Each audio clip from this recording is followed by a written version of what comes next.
Bien, hola a todos, gracias por estar acá con nosotros. Quien te habla, Rommel Beitía. Esto es Venezuela en 5 gigas, un espacio dedicado a analizar los hechos más importantes del acontecer político de Venezuela y el mundo. Hoy, nuestra primera entrevista en video nos acompaña y es un real privilegio y le damos la bienvenida al señor Noel Leal. Noel, ¿cómo estás? Bienvenido a Venezuela en 5 gigas. Bien, Rommel, bien, gracias. Y saludos a todos los que nos ven y nos verán. Gracias, Noel. Hoy tenemos un tema delicado, ¿no? Que vamos a ahondar y por eso justamente alguien como tú es perfecto para hablar de lo que está sucediendo. Vamos a estar conversando sobre la censura en las redes sociales, pero antes de entrar en materia, como siempre, quiero agradecer a la gente de Diario Elipse, @DiarioElipse en Twitter, por difundir los contenidos de Venezuela en 5 gigas. Muchísimas gracias, amigos, por estar siempre acá apoyándonos y un saludo, como siempre, a Tacal Marcano, uno de sus editores generales. Síganos en nuestro canal de YouTube, no lo dejen para después. Vamos a entrar entonces en materia, no es lo primero.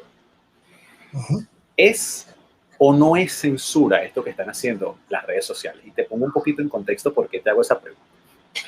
Yo he visto de todo en estos días, en todas partes, desde gente que dice que, bueno, Twitter, Facebook y demás son empresas privadas que tienen derecho a hacer lo que quieran, hasta personas, bueno, que dicen que realmente es un mecanismo de censura. ¿Qué piensas tú? Es censura. Lo que pasa es que no solo es que es censura, lo que pasa es que hay que entender las cosas en su tiempo y trasladar las situaciones. La censura es un asunto ya viejo, totalmente viejo. Tú no puedes... cómo llega la información a la masa y cómo la masa la va a consumir nunca ha sido algo libre, ¿no? Entonces la censura siempre ha sido una cosa vieja, desde simplemente ¿cómo se llamaba esto? No era un trovador, pero una persona que exponía las noticias en una plaza en los tiempos del Imperio Romano, cuando decía lo que no debía, la ejecutaban. Entonces, eso es censura. Entonces, la censura lleva un ciclo, pues. Aquí la censura en los tiempos de la prensa existió, los tiempos de la televisión existió, y por supuesto, ahora lo que estamos viendo es un nuevo formato dentro de lo que es la prisión de la censura. Porque si bien la red social puede verse como un ente de una compañía privada que tiene el derecho a hacer lo que le da la gana, estas son cosas de liberales que no tienen lo que es un Estado de la vida. El liberalismo tiene una lógica dentro de la economía, tiene una lógica para la vida, pero la vida es algo mucho más complejo que el concepto de la libertad económica. Entonces, la gracia es que la censura existe y existirá. Eso es lo peor del cuento. Entonces, lo que estamos viendo en el caso de los Estados Unidos, que sí puede ser novedoso con respecto a este hecho, es que se encontró la manera de que, como hubo este traslado de la masa del aspecto de la televisión, que podía ser más controlable el hecho de que no hubiese censura. Fíjate qué paradójica esta situación. Era más controlable el hecho de que no hubiese censura debido sobre todo a la amplitud de la competencia.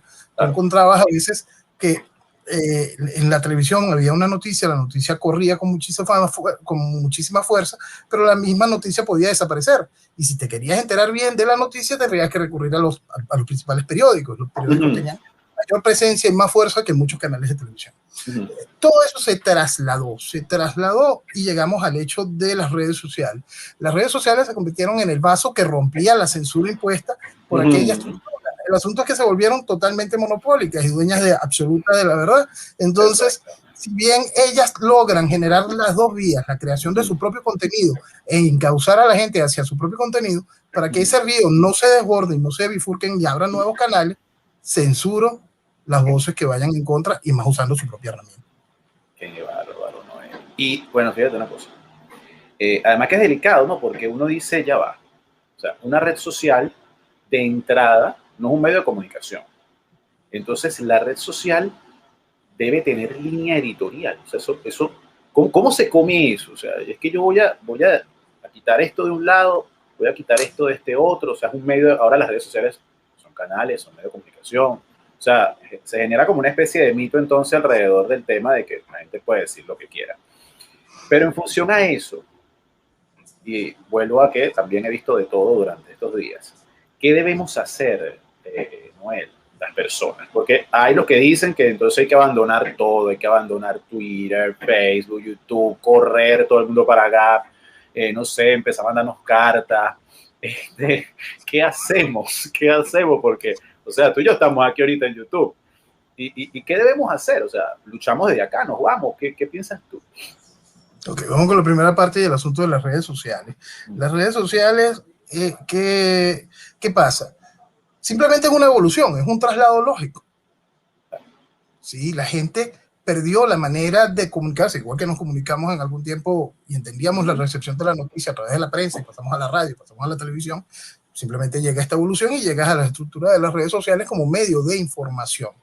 Lo que pasa es que como la gente terminó de entender que la información venía totalmente mediatizada, dirigida, la gente empezó a generar su propia información. Cada uno se convirtió en un motor de generación de información y mucha información se confunde con opinión y cada una de estas cosas que suceden de manera lógica, igual que es muy importante que muchas opiniones se mantengan como tales, y no es porque el hecho de que cualquier opinión es válida, no, sino que hay opiniones que importan y hay opiniones que ensucian, que deforman una idea, deforman una información, y hay opiniones que generan sustancia, contenido, para que se pueda desarrollar informaciones a partir de una opinión. Entonces, esas son bases simplemente lógicas de cada uno de estos. Llegamos a las redes sociales y vemos esta evolución en la noticia. Simplemente es una evolución lógica en el mecanismo de consumo de información hasta de producirla y difundir la información. Por lo tanto, esto no es un asunto de que esta empresa pueda hacer lo que le da la gana. No, hay un momento en que tienes una responsabilidad debido a tu capacidad de difusión de la información. Y por supuesto, a mí me parece absolutamente lógico que una empresa imponga su línea editorial. Okay. Y ahora viene el asunto del consumo. Porque pues Twitter no es lo que era, porque creciste, porque todo el mundo mutó, cambió, vino esta evolución. Entonces esa cartelera de información donde tú pegabas tu aviso y simplemente estaba allí, no, eso ya no es, pues. Y es absolutamente lógico que esa empresa, teniendo ese mercado tan gigantesco, quiera decidir. Okay. Sí, y no verlo es utópico, ¿no? Infantil, ingenuo también. Exacto. Y el asunto es esto. Tú no puedes censurar al presidente de los Estados Unidos y permitir la pornografía infantil. Punto. Y ahí no viene una discusión de opinión o la empresa es libre, los valores de ellos no sé qué van. No. Pornografía infantil es algo que tiene que estar no solo censurado, sino perseguido.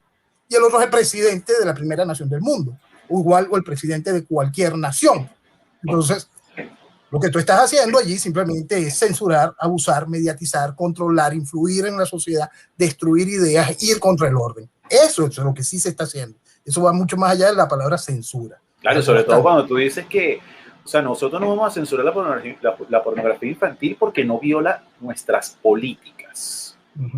Por eso es que hay que salirse de ese encasillamiento donde te mandan, esto es una empresa y puede hacer lo que le da la gana. ¡No! Porque el Estado, la vida existe, la sociedad existe, la comunidad existe, la moral existe, la ley existe por encima de las leyes de la compañía. ¿Quién puede detener eso, Noel? O sea, mira, porque fíjate que Jack Dorsey, discúlpame que te ataje, incluso Jack Dorsey hace nada, se coló o se filtró, como sea. O sea, que a veces las cosas se filtran y a veces se filtran entre comillas, ¿no? Un video donde él explicaba que esto era solo el comienzo. Después tenemos lo que tú acabas de decir, de que no vamos a censurar la pornografía infantil porque, bueno, simplemente no nos da la gana. ¿Quién detiene esto? O sea, esto es indetenible. En la situación en la que estamos es casi que indetenible. Por eso es que era tan importante lo que el presidente Trump impulsaba con respecto a, dentro de un paquete de leyes, el apéndice 230. El apéndice 230 obligaba entonces a las redes sociales a asumir responsabilidad editorial. Y cuando resumes responsabilidad editorial, te puedo demandar. Si me censuras, te demando. Si mediatizas lo que yo digo, te demando. Y eso es lo que hace que la prensa nunca se desbocara. Claro, entonces, claro. Ahí se dan cuenta de la importancia del Estado. El Estado es fundamental para ese tipo de cosas. La ley es fundamental para que la sociedad conviva. Si no, simplemente van a haber depredadores. Puede ser depredadores que vengan cargados preñados de buena voluntad, pero al final serán depredadores. Claro. Entonces, lo único que salva del depredador es la existencia de la ley que obliga a la convivencia. Y la ley solo tiene manera de aplicarse cuando el Estado existe. Supuesto. Ah, bravo. Por eso es que la derecha es derecha y el resto es pendejada. Claro. Es que es un tema de, como se dice, o sea, en términos de la naval, no pueden ir al garete las redes sociales, ¿no? O sea, eso no puede ser, cada quien hace lo que le da la gana. En general, Romer. Por eso es que esas cosas existen, por eso es que la ley es un organismo que nos permite convivencia, tan sencillo como eso. Es lo que nos da orden, nos respeta. ¿Por qué? Porque siempre va a haber el que salte la ley. La ley, no, y entonces lo aplaudes. Claro, lo aplaudes cuando te conviene a ti. Y por eso es que la ley es ley, dura lex. El asunto es simplemente entender que existe un marco, y dentro de ese marco, si es lo suficientemente amplio, si tiene cosas como en los Estados Unidos, la primera y la segunda enmienda, que son como un referente que genera un balance, y todo es lo que nosotros vivimos como sociedad. Vivimos dentro de un balance, dentro de una caja, donde esa caja, cuando se rompe, si la que la puede romper son los que tienen poder, hermano.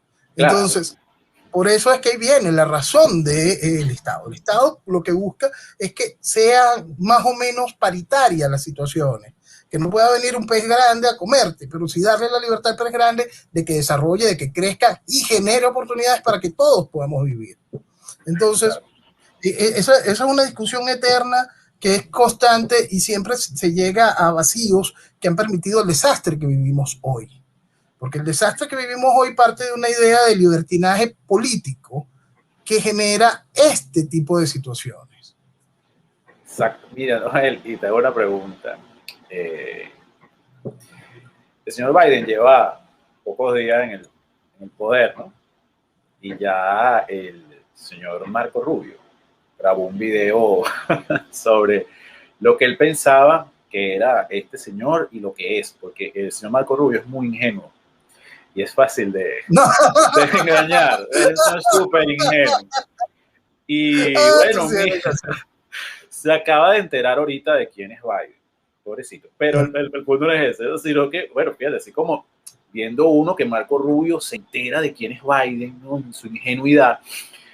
Chico, ¿tú crees que Biden pueda poner ese freno de Estado o seguir, ¿no? Porque en los Estados Unidos se continúan las políticas acertadas de los mandatarios. ¿Tú crees que vaya a continuar esa política que tocabas de mencionar del expresidente Trump sobre el tema de que las redes sociales tengan responsabilidad editorial? Mira, yo creo que para que podamos llegar a lo que busca la estructura de Biden, lo que busca toda la estructura globalista, lo que busca ese llegar a darle forma y cumplimiento a la Agenda 2030, estas cosas vienen por un mutuo acuerdo que no es público, ¿no? Entonces yo puedo empezar como el juego que vive aquí gobierno y oposición, donde juro que estáis peleando, pero te dejo hacer lo que te dé la gana y tú me vas a dar legitimidad. Eso mismo es lo que vamos a vivir en ese tipo de etapas, ¿no? A medida que avance, porque tiene que avanzar el proceso de desinstitucionalización del Estado y el proceso donde este tipo de empresas, y con este tipo de empresas abrimos mucho, no es mal, no vamos a quedarnos en lo de redes sociales, para que este tipo de empresas puedan tener ese avance que se necesita para la construcción de esta Agenda 2030 y esa desinstitucionalización del Estado, tiene que haber un acuerdo. Los dos tenemos una meta fija, clara, estamos compenetrados en esa meta. Todo el resto va a ser teatro. Entonces, lo que nosotros vamos a vivir es eso, lo que ha vivido Venezuela estos 20 y tantos años, teatro. Entonces, estamos en una situación realmente delicada a manera global por eso, porque la sociedad, no solo la venezolana, la cual rompió récord en irresponsabilidad, la sociedad global fue infantilizada, increíblemente estupidizada. Entonces lo que estamos es pagando las consecuencias de eso. Entonces, me preguntabas cómo se detiene, qué pasa para detenerlo. ¿Cómo se detiene? Es algo más complicado todavía, porque la gente no logra entender cómo fue que llegamos aquí. Por eso es que siempre es tan importante entender cómo fue que llegamos aquí. Y se llegó básicamente a ese libertinaje político en una sociedad profundamente estupidizada e infantilizada, que permitió esto. Entonces, ¿qué es lo que pasa cuando suceden ese tipo de fenómenos? La única respuesta a ese tipo de fenómenos son las cosas que no nos gustan. La imposición. Entonces, usted decide. ¿Usted quiere imposición para el caos o quiere imposición para el orden? Pero lo que viene es imposición. Sí, exactamente. Y entonces, ¿qué hacemos, Noel? Nos quedamos en las redes, migramos todos para Gap, y si de repente Gap cambia de opinión, corremos de un lado a otro. ¿Cómo afrontamos esto? Ok, mi opinión personal y cómo estoy manejando yo esta situación. ¿Okay? Yo estoy en Gap desde hace mucho tiempo, publico muy poco, pero estoy en Gap desde hace mucho tiempo. Cuando veo Parler, esto de Parler desde hace mucho tiempo. Uso Twitter, que es mi caballito de batalla, es mi herramienta principal. Siempre he tenido Facebook. Cuando abrió Instagram me tardé, pero después abrí la cuenta.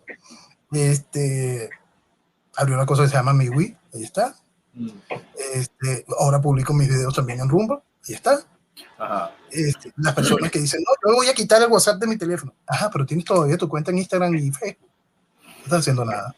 Entonces, la gente tiene que ser seria y afrontar la realidad. Vivimos en un mundo global, vivimos en empresas que tienen pedazos de cada una de las cuentas y uno tiene que saber qué es lo que expone en la vida digital. Entonces, para los que, como tú, como yo, para los que buscamos difusión de un mensaje, toda plataforma es necesaria que sea expuesta y debe ser alimentada con la opinión, y más una plataforma como Twitter que tiene tantos millones de usuarios. Debemos recordar que también la gente ha evolucionado tarde con respecto al uso de la tecnología y la capacidad de información y más en nuestros países. Entonces, si ya la gente por fin se acostumbró a un tipo de plataforma y a desarrollarse dentro de esta plataforma, hay que guiarla a que se migre hacia las otras, pero hay que entender que para que migre hacia las otras también tienen que tener la capacidad de asimilar ese flujo de gente de manera importante. La gente se queja de que Parler se cayó, ya levantará. La gente se queja de que Gap no se puede entrar porque se sobresatura. La gente se le olvidó la ballenita de Twitter a cada rato, cada vez que Twitter iba creciendo y creciendo y creciendo. Este tipo de plataformas, este tipo de empresas lleva su tiempo de desarrollarse, ya millones y millones de dólares en inversión para poder contar con esta fluidez, esa magia con la que nosotros tenemos esta comunicación de YouTube, como que tenemos esa comunicación por Twitter, cada uno de este tipo de cosas. Eso lleva trabajo, lleva inversión, lleva seguridad, lleva reconocimiento por parte del usuario para que cada una de esas cosas tengan piso y solidez. Así es. Sí, y esta pregunta es muy importante porque digamos que lo primero que se vive es como una especie de frenesí, ¿no? Voy a cerrar todas las redes sociales, voy a correr, pero ya va, porque es que si cierras todo y corres, ¿en dónde hablas? Sí, por eso, se vuelve todo comportamientos infantiles. En Claro. toda reacción es una reacción que se vuelve absolutamente infantil. De desboque. Y la gente no mide su realidad. ¿Cuál es la realidad? La realidad es, para que aquella plataforma funcione, tiene que crecer, por lo tanto tienes que participar en aquella plataforma. Es necesario que abandones la otra. No, vamos, se mastica chicle y se camina. Entonces puedes hacer cada una de las cosas para que eso tenga un ejercicio válido y darle cuerpo a cada una de ese tipo de herramientas. Igual que también mucha gente dice, no, yo voy a fundar mi canal de Telegram. Yo tengo mi canal de Telegram desde hace mucho tiempo. ¿Y qué es lo que tengo? 200 y pico, 300 y pico suscriptores. Sí. Eso no es la dimensión del envío de un mensaje por una cadena como Twitter. Entonces, hay que entender la dimensión de lo que se busca hacer. Tú eres una persona privada, tú tienes una vida donde nada más quieres reseñar lo que tú haces con tu familia, de vez en cuando colocar un chistecito. Sí, vete, haz lo que tú quieras, practica señales de humo. Pero mientras tanto, si tú quieres difundir un mensaje o entender la realidad de los mensajes, por eso es que es tan importante el entender la realidad de los mensajes, porque una cosa es, tú consumes la noticia de una única fuente o entiendes que la noticia hay que investigarla. Eso es una responsabilidad ya estrictamente individual. Claro, y con quién quieres hablar también, ¿no? Porque si te quieres crear una logia en la que todo el mundo simplemente opina lo mismo y tú solo le hablas a los que piensan como tú, bueno, te puedes encerrar en un micro, ¿sabes? En un micromundo, pero si tú quieres que tu mensaje trascienda y que te lean incluso o te escuchen los que no están de acuerdo contigo, no te puedes quedar nada más en donde todos piensan como tú.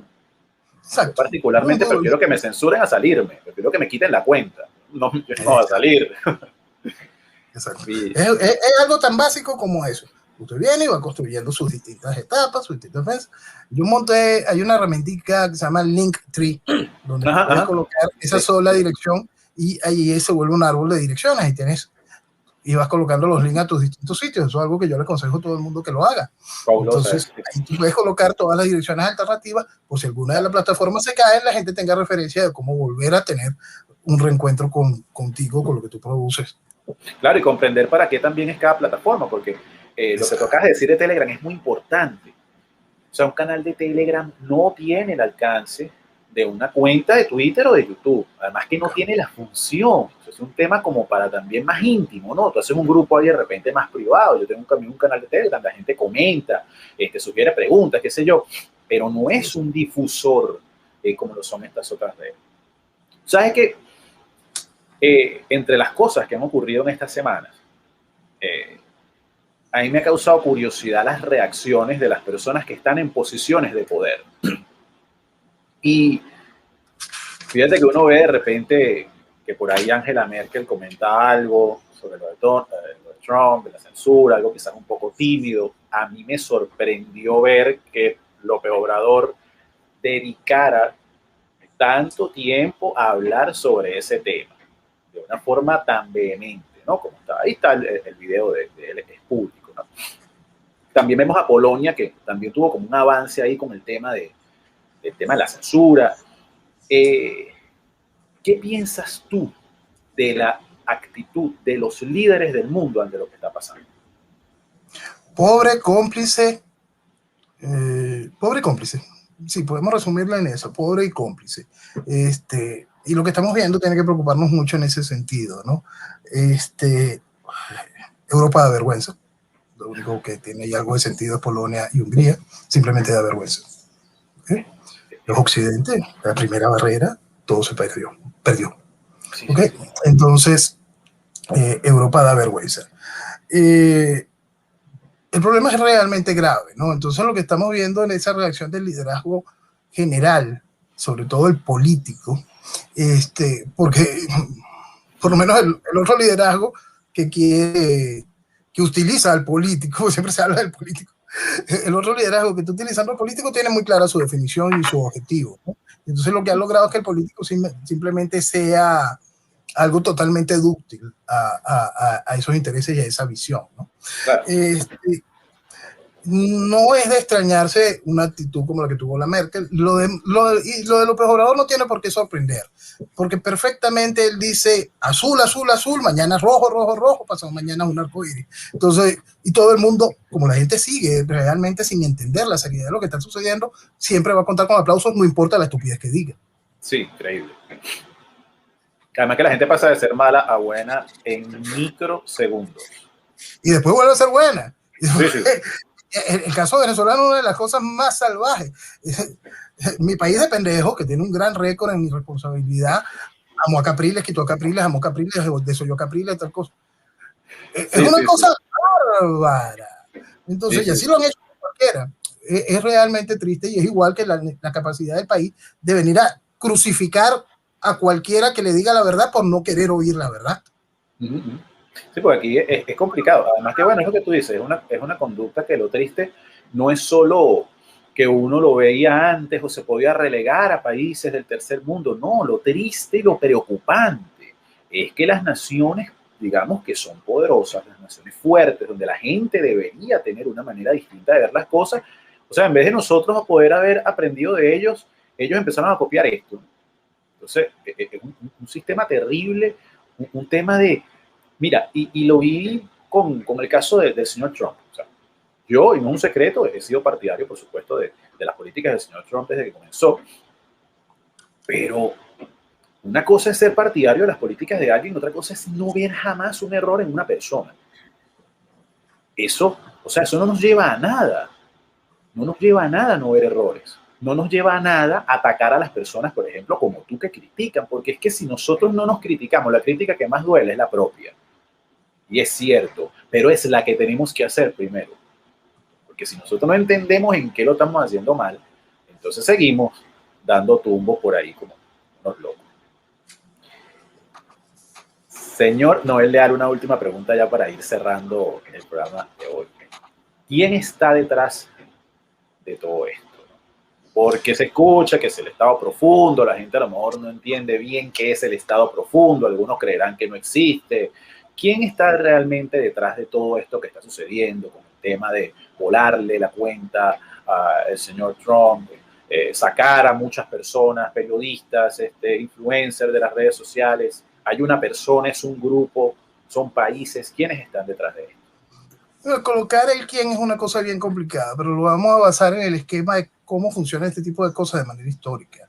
Estas cosas son ideas, entonces hay una meta, hay una idea. Esa idea la puedes ver reflejada en lo que es la Agenda 2030. Si quieres ver los dos principales operadores de eso, tenemos a la ONU y el Foro Económico Mundial, y entonces ahí se podrá definir cuál es el objetivo de lo que ellos buscan. Ahora, la idea y los tiempos, estas cosas suceden, son nuevas, pues sí suceden y no son nuevas. El mundo vivió quizá la última espacio donde vio esto fue el advenimiento del comunismo soviético y cómo el comunismo soviético se fue regando, ¿no? En ese espacio entre 1930 y 1950, el mundo vivió una evolución gigantesca dentro de las estructuras políticas que cambiaron las sociedades. El advenimiento del nazismo por un lado, el advenimiento y establecimiento del comunismo, el crecimiento del comunismo, el derroche del concepto socialista, la penetración de esto para esta nueva etapa. Pero aquella etapa también tuvo un principio. Sí, claro que tuvo un principio, y un principio que, como los tiempos cambian, los relojes se van acelerando. Aquella etapa tuvo un principio. ¿Cuándo? Cuando la Revolución Francesa, y esa etapa vino en contra de aquellas estructuras de aquel entonces.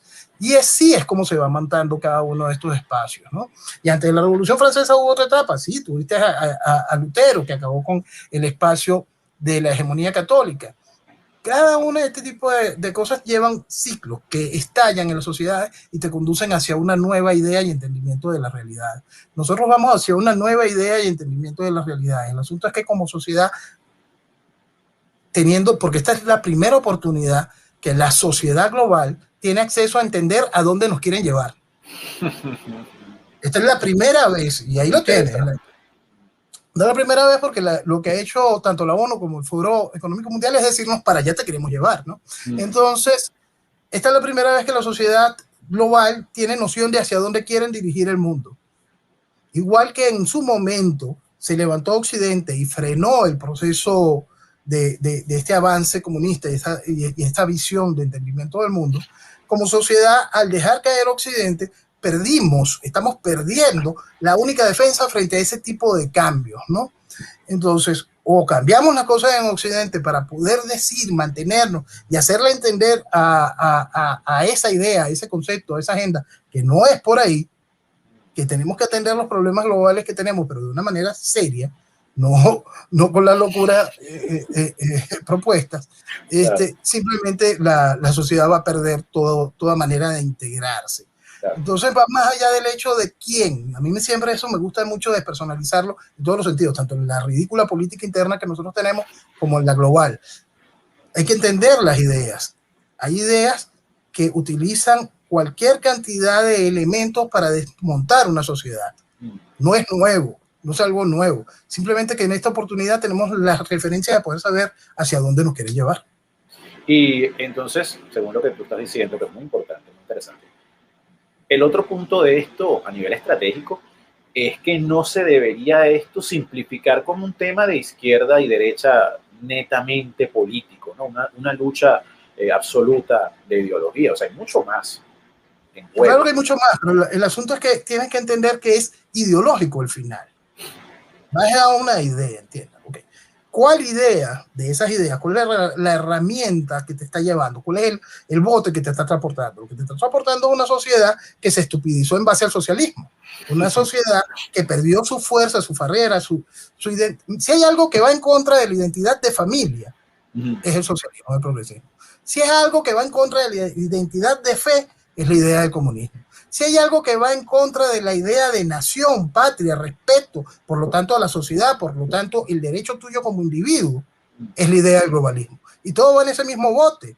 Ese bote es ideológico, ese bote se llama socialismo. Y te pregunto, Noel, este es un tema que yo considero que debería estar en las agendas, ¿verdad? De todo lo que, o de todos los líderes que estén entonces en estos momentos en búsqueda de asumir, ¿no?, un rol importante en sus naciones. Los ciudadanos deberíamos, ¿verdad?, presionar a nuestros representantes de gobierno para que tomen posturas firmes ante estas cosas. O sea, es una forma de hacer algo, tiene sentido. En el caso venezolano no. ¿Por qué? Porque sabemos cuáles son nuestros representantes de gobierno y la gente lo que ha puesto de representantes de la oposición. Entonces ese canal aquí está totalmente, es absurdo planteárselo, ¿no? Entonces yo creo que responde a la realidad de cada país dentro de su espacio y entendimiento, gobernantes gobernados, el entendimiento de lo que han llevado los ciudadanos al poder. Pero eso también es relativo con respecto a lo que ha llevado a los ciudadanos al poder. entre la manipulación política, entre cada una de estas cosas que tanto daño le han hecho a la democracia y la sociedad estupidizada, también tenemos ahora el grandísimo problema del control electoral a través de los fraudes de cualquier tipo. Entonces, nadie puede decirme a mí que yo voy a poder respetar la institucionalidad de lo que significa Maduro como presidente o Julio Borges o Guaidó como diputado, porque nada de eso nació de algo más o menos mínimo real, todo nació a través de un fraude. Entonces, cuando nosotros traspolamos esa idea al planeta y vemos la realidad argentina, vemos lo de Bolivia, vemos lo que está sucediendo en España y por supuesto la guinda hoy con los Estados Unidos, la gente tiene que terminar de entender que ese efecto mismo de la relación gobernante-gobernado cambió. Totalmente. Bien, Noel, perdón, muchísimas gracias por estar acá con nosotros en este primer programa en video de Venezuela en 5 gigas. No podíamos estrenar con un invitado mejor. Muchísimas gracias de nuevo. Un saludo para las personas que nos estén viendo, Noel, antes de despedirnos. Entiendan la importancia de lo que significa Venezuela, entiendan la importancia de lo que significa su tierra. Reclámense, háganse su reclamo interno como individuo, entiendan su entorno y entiendan la necesidad de recuperarlo. Que viva Venezuela. Venezuela en 5 gigas. Muchísimas gracias a todos por estar acá con nosotros. Recuerden suscribirse a nuestro canal de YouTube y nos vemos el próximo lunes en un nuevo episodio. Muchísimas gracias y que Dios bendiga a Venezuela. Amén.